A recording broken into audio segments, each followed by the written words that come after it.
Satpur police ठाण्याचे वरिष्ठ police निरीक्षक रणजित नलवडे यांना महासंचालक सन्मान, शहर पोलीस आयुक्तालयातील गुन्हे शाखेचे उपायुक्त प्रशांत जगन्नाथ बच्छाव, परिमंडळ 2च्या मोनिका नंदकुमार राऊत यांच्यासह 4 पोलीस निरीक्षकांसह आयुक्तालय व अधीक्षक कार्यालयातील पोलीस अंमलदारांना सन्मान चिन्ह जाहीर करण्यात आले। पोलीस सेवेत उत्कृष्ट व उल्लेखनीय कामगिरी केल्याबद्दल दिल्या जाणाऱ्या राष्ट्रपती यांचे गुणवत्तापूर्ण सेवेचे पोलीस पदक व शौर्य पदक प्राप्त पोलीस अधिकाऱ्यांना पोलीस महासंचालकांकडून सन्मान चिन्ह व प्रशस्ती पत्र देऊन गौरवण्यात येते। राज्याच्या पोलीस महासंचालक रश्मी शुक्ला यांनी सोमवारी दिनांक 28 एप्रिल रोजी या पदक प्राप्त विजेत्या अधिकाऱ्यांच्या नावांची घोषणा केली आहे।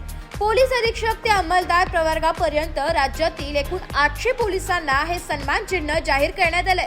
यामध्ये सातपूर पोलीस ठाण्याचे वरिष्ठ पोलीस निरीक्षक रणजित नलवडे यांचाही समावेश आहे। त्यामुळे सर्वत्र त्यांचे कौतुक व अभिनंदन होत आहे। नाशिक लोकशाही न्यूज साठी रमेश खरात, सातपूर।